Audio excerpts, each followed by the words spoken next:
নমস্কার বন্ধুরা, আজ সকাল সকাল বেরিয়ে পড়লাম পিজিতে ডক্টর দেখাতে যাওয়ার উদ্দেশ্যে। এত দূরে যেতে হবে, গাড়ির খাবারটা তো প্রয়োজন, তাই গাড়িকে খাইয়ে নিয়েই বেরোলাম।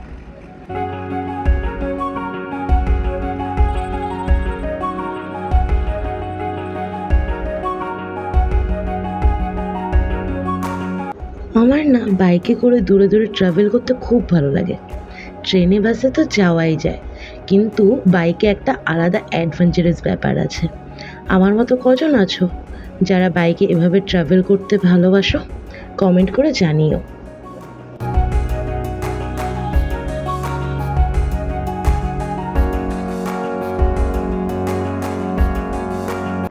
এই রাস্তাটা না বড্ড সুন্দর, দুদিকে কি বড় বড় গাছ। কলকাতার দিকটায় এরকম সৌন্দর্য তুমি দেখতেই পাবে না।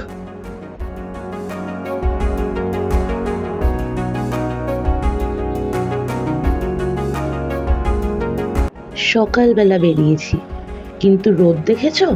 সূর্যি মামা আজ সব পুড়িয়েই দেবে মনে হয়। কানে হালকা সাউন্ডে গান, আর সব গাড়ির সাথে রেস লাগিয়ে এগিয়ে যাচ্ছি আমরা।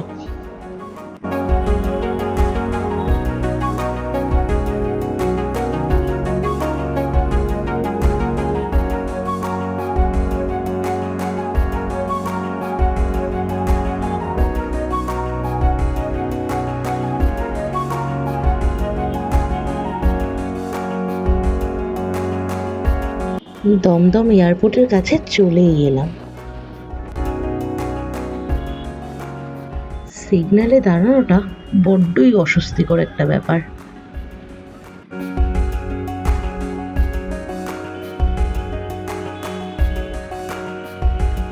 অফিস টাইম এখন, তাই প্রচুর জ্যাম রাস্তায়।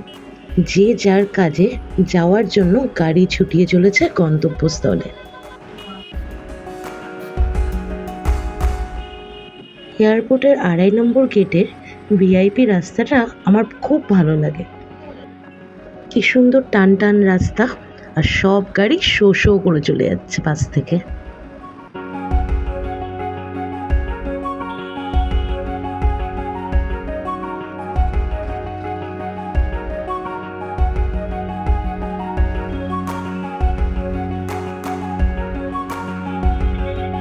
এখন সকাল ১০টা, তাও রাস্তার ভিড়টা দেখেছো?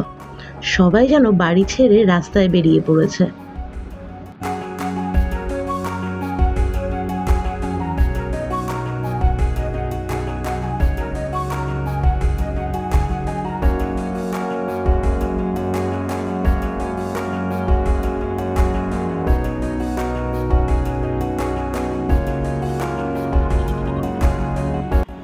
চলে এলাম নিউ টাউন। আমাদের ইন্ডিয়ার ফ্ল্যাগটা কি সুন্দর না? অন্য কোনো ফ্ল্যাগে এই সৌন্দর্যটা আমি অন্তত দেখতে পাই না।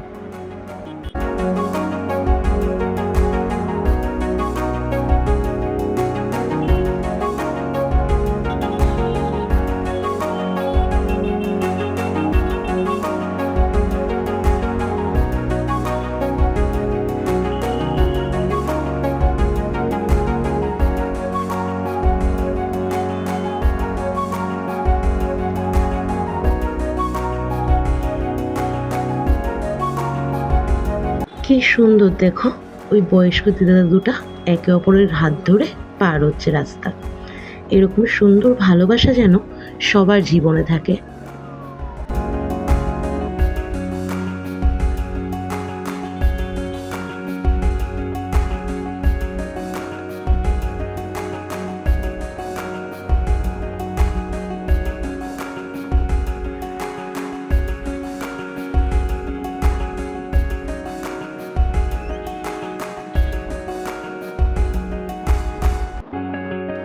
আইটিসি রয়্যাল বেঙ্গল, এখানে এখনো আসা হয়নি, কিন্তু ইচ্ছে আছে একবার আসার। আর না, এখনো তো সায়েন্স সিটিতে আসতে পেরেছি। কথা বলতে বলতে অনেকটাই গন্তব্যের কাছে চলে এসেছি। ওই দেখো ভিক্টোরিয়া দেখা যাচ্ছে।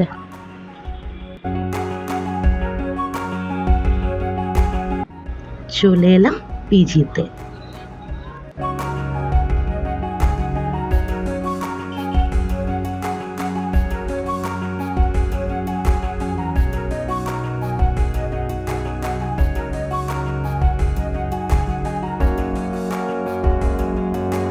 ডক্টরের চেম্বারে যাওয়ার ক্লিপটা নেওয়া হয়নি, নতুন শুরু করেছি তো তাই জন্যে আসলে মনেই ছিল না।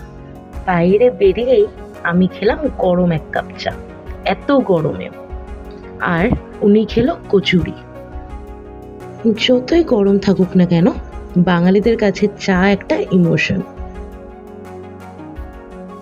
খাওয়া শেষ করে বেরিয়ে পড়লাম।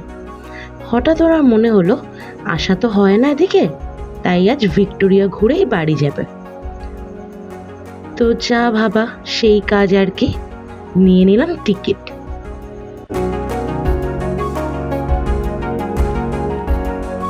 চলো ভিতরে যাওয়া যাক। এখানে ব্যাগটা চেক করে নিচ্ছিল।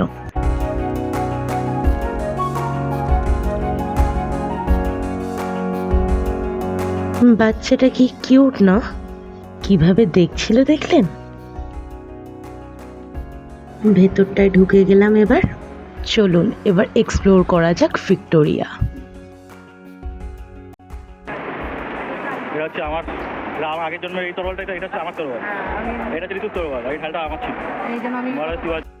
কি বলছে শুনলেন? এখানে সব নাকি ওনার আগের জন্মের জিনিস।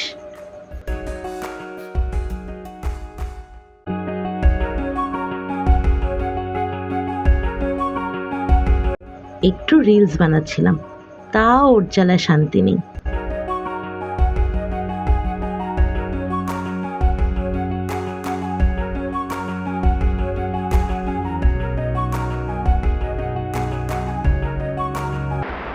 জয় বলো শিবাজি মহারাজ কি জয় হো। সেই আমলের দিনের জাহাজ, এটা ঋতুর বাবা তৈরি করেছিল। শিবাজি মহারাজের ভক্ত হয়েছেন উনি। মুভিটা বেরিয়েছে না কদিন আগে, ওই দেখে মাথায় ভূত ঢুকে গেছে। ভিক্টোরিয়ায় না আগে এরকম ফোন নিয়ে এরকম ভিডিও করা যেত না, এখন অনেক বদলে গেছে এখানের রুলস। হয়তো বাইরের পর্যটকদের জন্য এই ব্যবস্থা করা হয়েছে।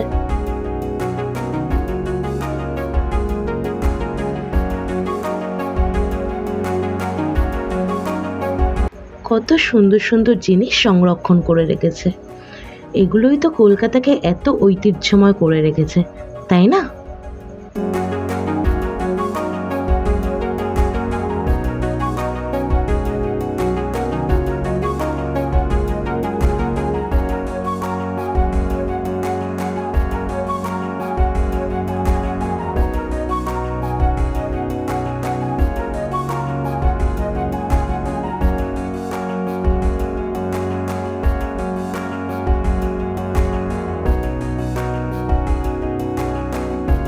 তরোয়ালগুলো দেখে নিচ্ছে কোথায় কোথায় আছে, ও ভুলে গেছিলো এগুলো, ও দেখে আবার মনে পড়ে গেছে আগের জন্মের কথা।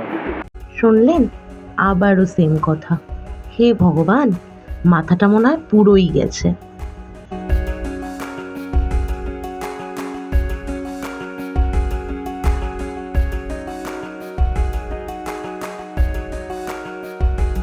চলো ওপরে যাওয়া যাক।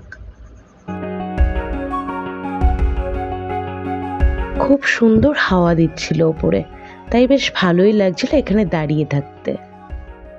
ওই দেখুন, টাইটানিক পোজ দিচ্ছে ভিক্টোরিয়াকে পিছনে রেখে। একটু শান্তিতে ফটোও তুলতে পারবো না ওর জ্বালায়, এটাও ওর ভিডিও করতে হলো।